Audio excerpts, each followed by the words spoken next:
Hey, welcome back to another episode of All That to Say. Hey, we're back. Oh, man. Yeah?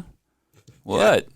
What's up with that? I don't know. I Have went a to rough pop my week? neck. No, I just went to pop my neck and it didn't pop, and I was like, oh gosh. I don't- did have a rough week, a rough Friday Yeah? that transitioned into a real weird and hard Saturday. Okay. Well, you going to tell us or are you going to leave us hanging? I was okay. going to All right. I'm like, No, you got to so, tell us we, then. We had two trucks at my store, and I was in. This is stupid. It's not stupid. No, it's really stupid. It's fascinating to us who don't work there. It's really stupid to me. Okay. So we have what's called a fast unloader. Basically, it's an automatic line. It sorts, as we're unloading a truck, it sorts the packages into, breaks it up so you can, sort it onto the pallets and breaks it up by departments. Anyways, they have these arms that come out, these conveyor arms that come out off the line that the freight rolls off of. Well, on Friday, I was done. I was trying to fix something on the line. Put the arm up, and did not latch it. Okay. So they are held up by this little piece of cord, and I turned around and went to step away, and it fell and hit me in the back of the knee. Is it heavy? Yeah, it's metal. Okay. Yeah, it's a metal. I'll send you a picture of it sometime. But anyways, it hit me in the back of the knee, and I thought I was going to cry. You didn't? I didn't. Okay. I was a man. Okay. Whatever that means. Yeah. No, I took it. I took it, and I was like, ugh, I'm just going to not cry. Yeah. And Did it make you angry? no, it didn't make me angry. It made me want to cry. I was sad. I was like, I'm in Okay. I was just in like so much pain. Just so everybody knows, if you're listening to that pause, it's because he was looking at his watch. I was. Got a message.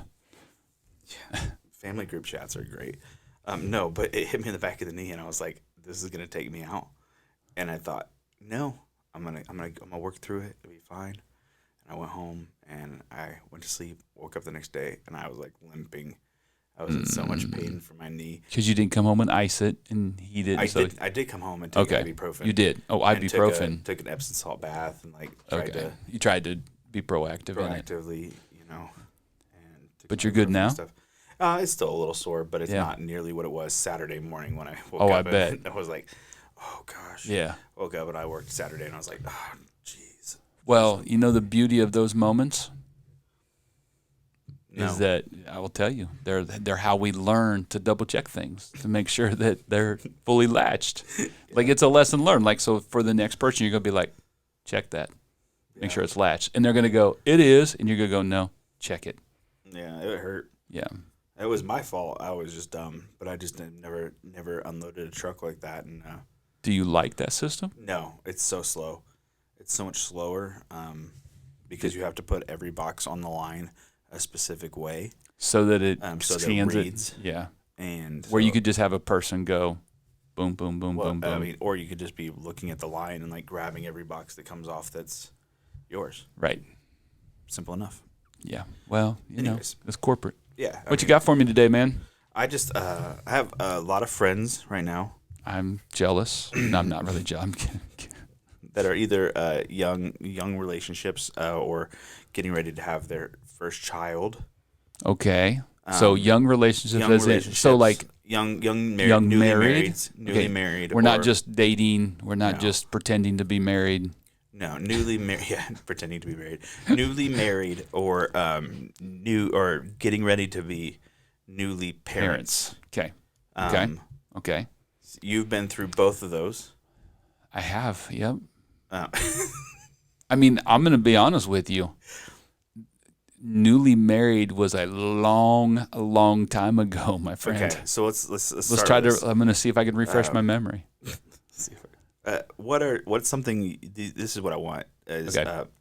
what's some advice you would give to a newly married couple, and what's some advice you would give to a couple that is getting ready to have A their first child, a first child. Okay. I have some. I have to great preface. advice. I have to preface. I have to ask the question first, so because it helps me with some of my answers. Yeah. First of all, are they believers or no? For the sake of the argument, let's say no. No, not believers. Okay. Well, let's talk about children first. Oh, you want to talk about children first? Yeah, we're going to talk about children first. Okay. Here's the reason why, is because the purpose of marriage has everything to do with being if you're a believer or not, in my opinion. Okay. Okay. So, and I'll explain that more in a minute. But so, when it comes to getting ready to have a child, first of all, enjoy every moment of the pregnancy. But don't let the fears kick in too quickly. And here's the reason why I'm going to say that is because, so when you're young, it's not that you're carefree, but there's a lot of things in life that you're just like, it's not that big of a deal. You know, like things that are out of your control, things that are maybe a little risky, things that are like fun, things that are like, I don't know, high energy, whatever you want to call it, right? And you kind of live a little bit of this carefree life. And then all of a sudden you're carrying a child, and then you birth a child. And now what happens is that you're so afraid something happening to that child that you could easily let fear control your decisions. And I think there's a difference between wisdom and fear. And so my second part of that is trust your gut.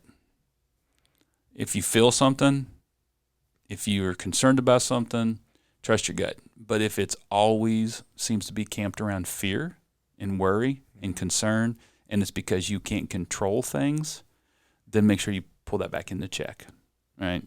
Secondly is, and the other part of that is if you have a way that you want to do things, let's talk about newborn, right?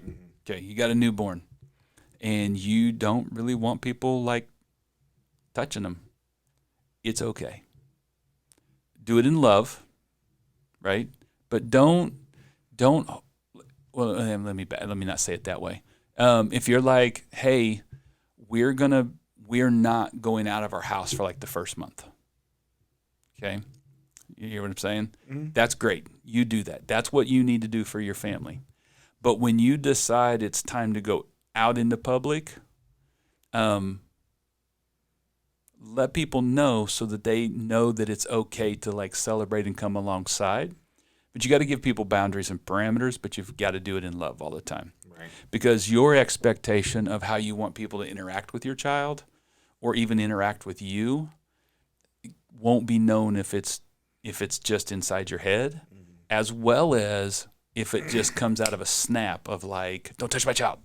Right. It's like, whoa, I didn't know that. Like you're, you know. Well, I understand what you're saying because I had a friend who just had a child and upset her mom because she said, I don't want you kissing my child for the first couple weeks. That's your right as a parent.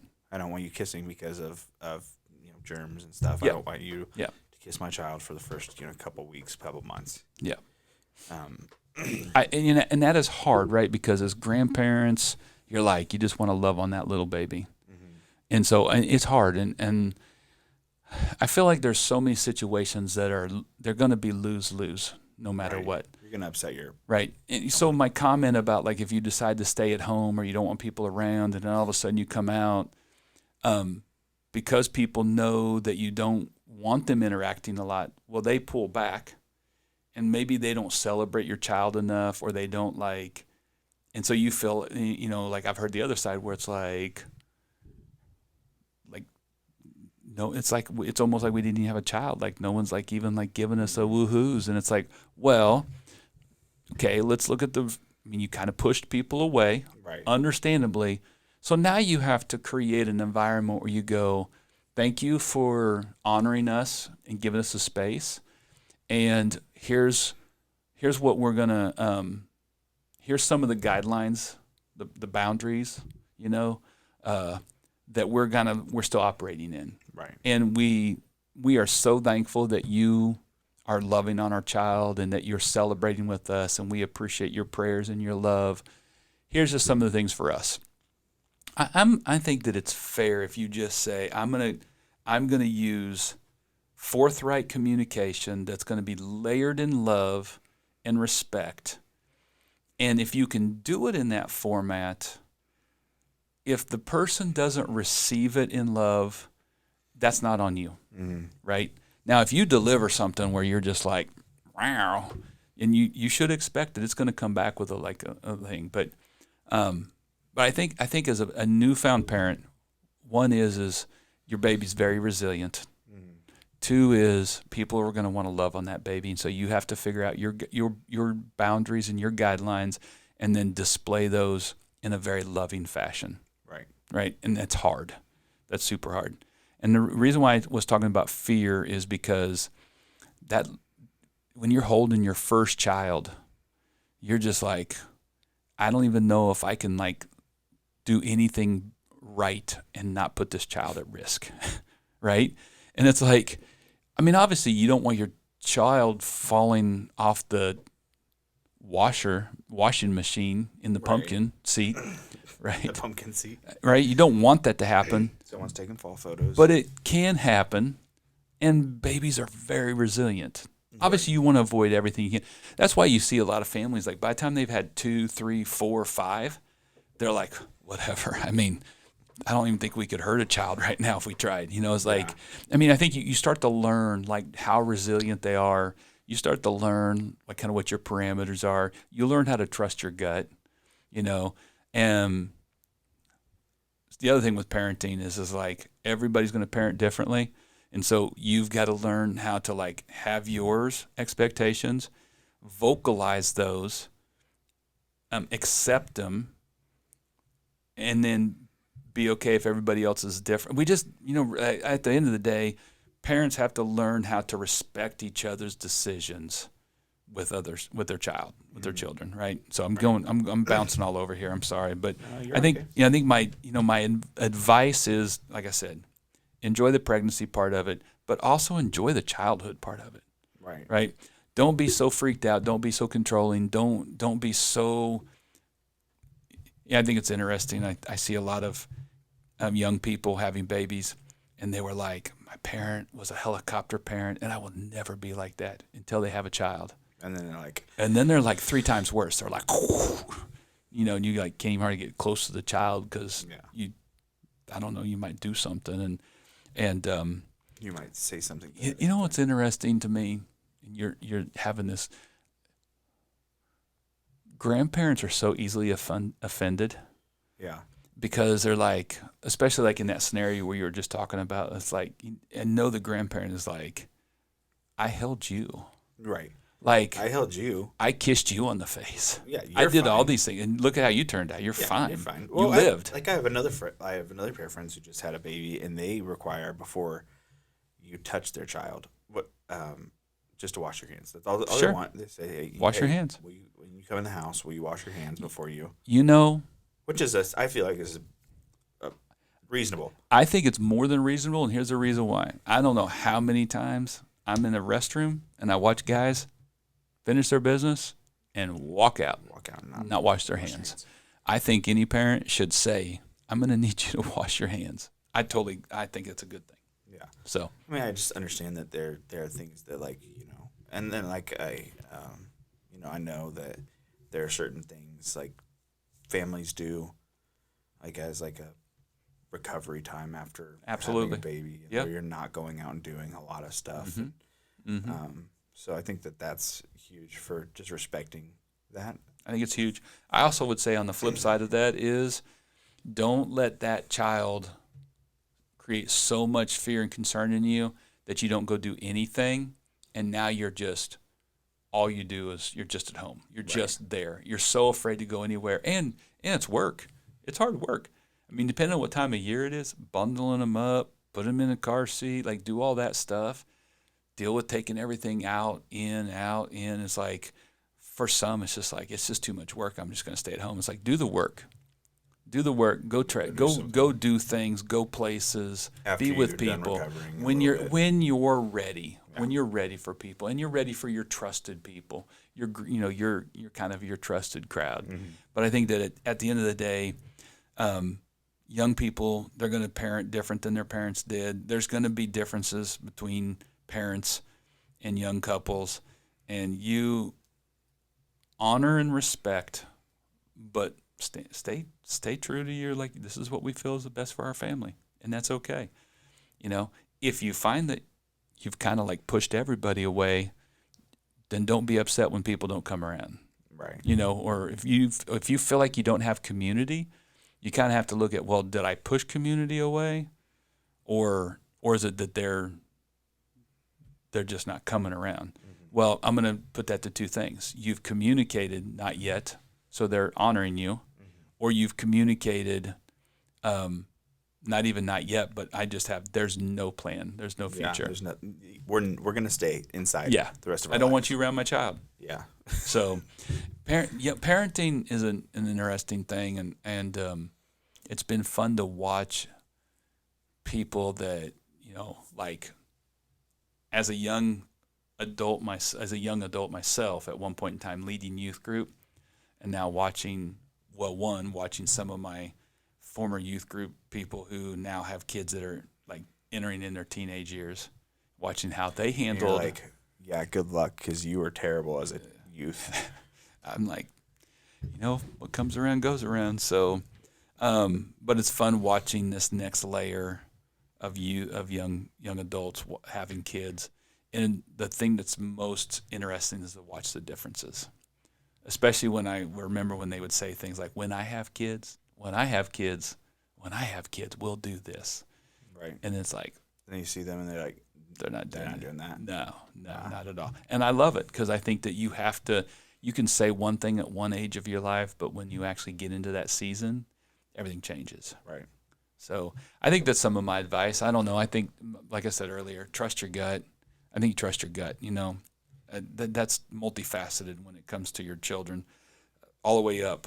Even today, I would say that's still true today. But, you know, enjoy the process, and just recognize your community, and that you have a responsibility to communicate to your community on both sides of the fence, when you're not ready for them to be around and when you are ready for them to be around. They need to know. They need a green light, and then they need to know the parameters of the green light. Right. So I don't know. I'm trying to think if there's anything else in that. I know we're going to talk about young marrieds here in a second, but I think that I don't know. There may be something else that comes up. Giving advice like that is so hard, right? Because there's not one little like dime size. Like here's the little nugget. Here's the power nugget. Yeah. Here's the How mic does it drop. work? How Boom. do I make You're- marriage and having a newborn work No, it's, perfectly? Well, so when you couple marriage now we're talking about marriage, and you know, it's not just as simple as, you know, hey husband, when you get home, make sure you give her a break, right? It's not just that simple. You gotta know, like, one, who, you know, the breadwinner, right? It's not just the husband, but let's say you're a stay-at-home dad, but you know, there's the dynamics that on each side of that fence, the dynamics of what your household looks like, your dynamics of the size of your household, the dynamics of your finances, the dynamics of your beliefs, like who cooks the meals, who stays at home, you know, who does the cleaning. Like, most people have really kind of figured out how to do everything together. Well, all of a sudden you have a child. That throws everything off. Throws everything off. And you have to relearn how to do life. Well, yeah, and this goes with marriage. At the end of the day, all of it is about being selfless. It's all about being selfless, and it's understanding where is the marker point for selflessness. Once it was that we shared the workload of the house, and not shared as like equally, but like, all right, I do this one because it comes natural and it's good. I'm good at it and I can do it, and I will do this one. You know, we divvy up, or we co-labor in areas. Now all of a sudden, the things that I used to do, one, aren't getting done because you're not doing them. You're not picking it up, so now I'm getting frustrated because all I want is that one thing done. Right. Like, I don't need you to come home and like take the baby and change a diaper. I'm good. Come home and do the laundry. I need you to come home and do dishes or something like that, right? And it's like, how do you have that conversation without it becoming intense fellowship, versus as a husband or a wife recognizing the need and going, hey, my selfless moment right now is to recognize that's a need. And it probably, and even if I just said, hey, babe, would it help if I did that thing over there?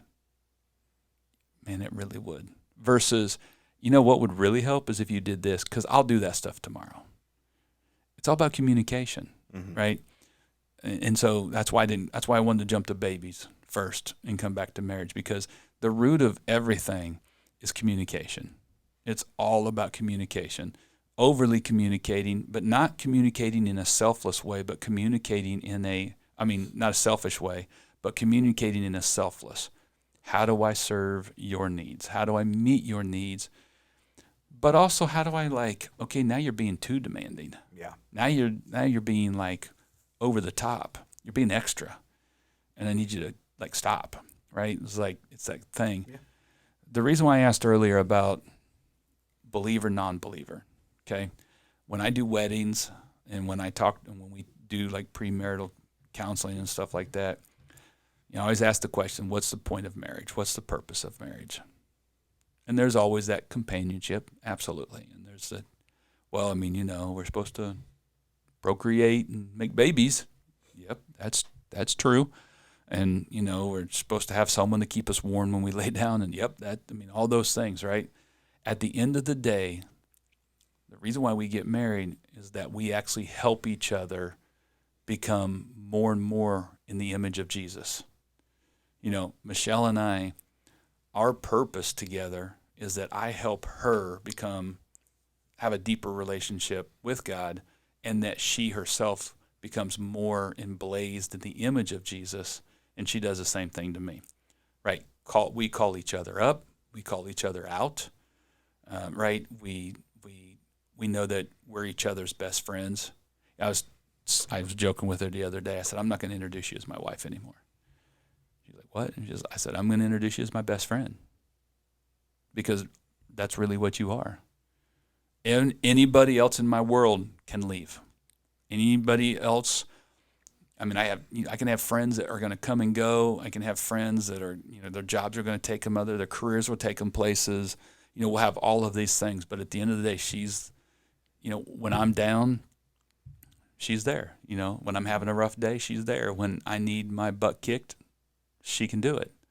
So ultimately, she's so much more than a wife, right? She is that best friend. And so I say all that to say that as a young married couple, as believers, that's a core belief for me. That's my core thing, above anything else. But it all goes down to communication. That's the advice I could give you across board. Learn how to communicate, learn how to honor, learn how to point each other to doing the next right thing, the good things, and be selfless in everything that you have. When it says, and Scripture says, love God, love people, it talks about, how Jesus, love your wife the way Jesus loved the church. That's not just like being a good soldier and being willing to die for them. That's dying to yourself every single day. Sacrifice. Right. But, your email account, perish to self, right? Right. That communication, that dying like Jesus did, that's every single day dying to your flesh. That's every single day going, in nature, I'm selfish. In nature, I want what I want. In nature, and my natural thing is I'm not a great communicator. I'm somehow expecting you to read my brain. I'm somehow needing you to navigate all of my trauma, dysfunction, disappointments in life, my reactions and actions that are in my heart that you have no clue. Yeah. You have no understanding. So when I do something, it triggers you, right? And so how do you have these long, deep, you don't have to have long, deep communication, but when there is a moment where there's a tension, you got to be able to go, hey, can we get to the root of that? Right. And can I understand how you're feeling? Can you explain to me? And a lot of times people don't know how to explain that. Like, I don't know. I just reacted that way. It's what, well, or they go, that's what we do in my family, Yeah. right? That's what we do. And so communication, it's all about communication. I think that something we've learned over our marriage is that knowing when to address a situation. Mm-hmm. Yep. Like when I'm emotional or she's emotional, knowing that that might not be the time to say, "Hey, you're kind of being a jerk." Yeah. You know, Yeah, or no, it's not gonna go well you at know, all. You know, whatever, or you know, hey, that really Yeah. upset me. Right. When she's already upset, or you know, or you know, whatever it is. You know, knowing the time of saying, like, you know, the other night we had, I forgot they used to call like argument intense Fellowships. We had a moment of intense fellowship, my wife and I said, "Baby, I love you. Go to bed. You're tired. We'll talk about this in the morning." Did that go well? Was that okay? Yeah. Okay, because I think for some they would be like, "Don't tell me what to do." I said, "Baby, we're both tired." It was like, and I say this, it's like this is like late for us. It's 11 o'clock. It's like 11:30. That was, but you may as well have said you were at 3 o'clock in the morning. Yeah, that's for us. I mean, but we had been. It was like, I think it was Thursday night or Friday night, and we had to be up, or we had gotten up at 3 in the morning, and it was like 10 o'clock or 11 o'clock at night, and so we'd been up since 3 in the morning. It's 11 o'clock at night. We got into an argument about something stupid, and I said, "Babe, we're both tired. We're both tired. Let's just go to bed and talk about it in the morning." Yeah. And she was like, so she texted me in the morning. She didn't go to work because she wasn't feeling great. And she texted me in the morning. She said, "Sorry, I was stupid last night." I was like, yeah, "No, you weren't stupid. We're just tired. Just We're things both happen. irritable." Things happen. I mean, it's just the way it is. But, you know, it's just, I think that recognizing that sometimes there's a time where you can say, "Let's wait." Well, so to that point, the reason why most people don't do that, especially if they're believers, is because the word says, "Don't let the sun go down while you're angry. Right. So it's like, well, then we got to sort this out. Get up out of bed. We're gonna fix this now, because if I go to bed angry, I don't know what's going to happen in the morning, but it said I'm not supposed to, so I better do it. But I think there's it says, you know, don't go to bed angry. I think there's a caveat to that, is like, you know, if you're not going to bed angry, you're just frustrated or upset. Well, or, it's you know, that you're angry tired. actually has to do with, it's a bitterness and a hatred towards someone. Yeah, I don't have that towards It's my different, wife. right? I mean, it's very, very different. That's But my you whole know, point. you're like, all right, I'm frustrated, or we just had some intense fellowship, and you know, whatever it might be, and you know, I'm like, but you know what the root of it is that we're tired because we've been up since 3. We should have been to bed at like Right, we should have went been to bed a long time 4 ago. hours ago, 5 hours ago, and we were stupid and stayed up late, you know, and so I think understanding that there's a time to address a situation is huge in Well, you got young relationships. Absolutely. Well, listen, that carries true to seasoned relationships. Timing is everything. Absolutely. You don't walk in the door and say, "Hey, by the way, you said this earlier and it really upset me, and I'd like to talk about it right now." No, that's probably not a good idea. If you're a young married, don't do that. All right, I have another follow-up question to young Okay. married. Okay. What role does and we'll answer this quick. And Okay. we'll be done. Okay. Maybe. What role? You know me. What role do parents play in your relationship after you're married? Support, encouragement.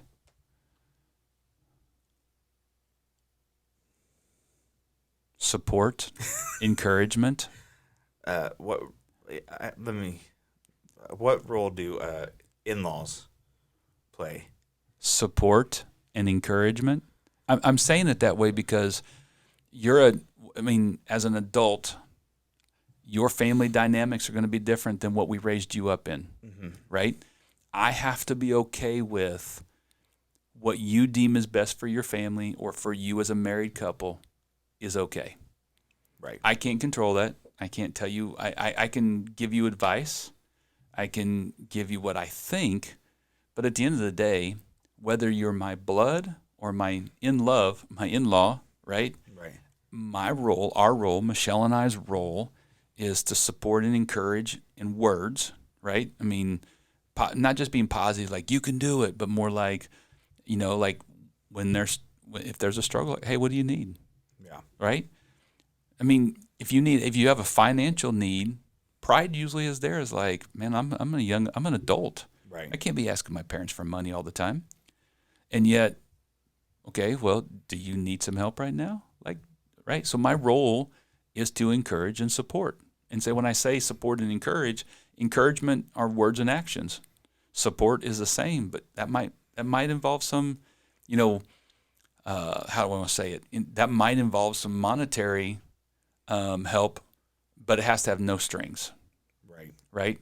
Like, well, one, hey, we're going to give you this money because it's going to help you, and just pay us back whenever, or you don't have to pay us back, or like whatever that is. It's encouragement and support, bar none. That's what it is. There's nothing beyond that. That's my personal opinion. You gotta give people space and honor their space and their adultness. Yeah. I think I say this is that not a lot. I think some young relationships struggle because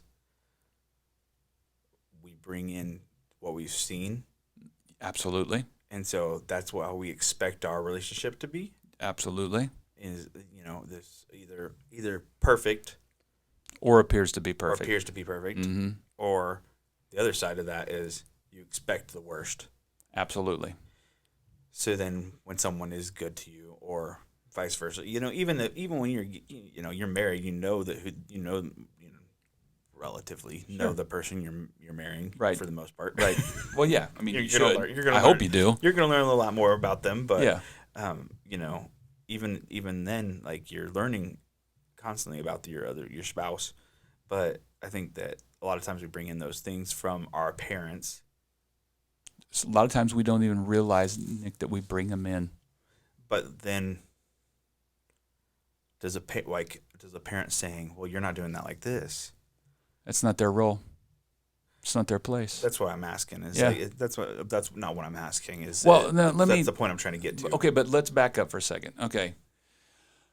If I see you interacting as a couple and you're not honoring her, Right. okay, my role, maybe, and obviously I'm not your dad, but if I was a father figure, if I was the father, like if you were my son, my role is not to condemn you and be like, hey, you don't do that here. But my role is to figure out how to encourage and support you and go, hey, son, I want to honor you in your marriage. I want to give you space. But the way you are talking, if that was my daughter, I'd be like, that's unacceptable.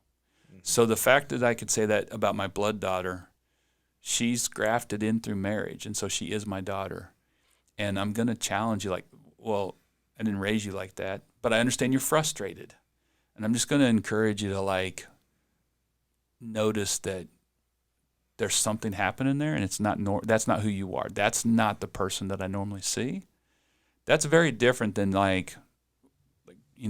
just my taste, my opinion. You're not doing this how I think you should do it. Right, exactly. Or this isn't the train of events that you should be doing. Exactly. This isn't how this normally goes. It doesn't matter. It does not. It does matter, but it doesn't. I have to honor, as we watch Chelsea and Hudson, I have to honor their decisions, their choices, and they have to know that we're going to support and encourage them in every way possible that we can. That's it. That's what they have to know. Right. And I think the tough caveat to that is we hear the whole honor your parents, right? And Right. Honor your parents is one of the promises that gives you long life. And, as a script, it's scripture, and sometimes parents beat their kids over the head with it, but that's called manipulation. And you do need to honor your parents, that they also need to honor you as a human being and as an adult. And I think that honoring the parent looks different once you're married. 100%. Honoring a parent when you're living at home, Yeah. versus when you're on your own with your husband or wife. There's a completely caveat. different because the authority changes. It does, but the caveat is that on your own, right? Yeah. Now, and let me why I'm saying that. your children come on hard times and they've got to move in the house with you.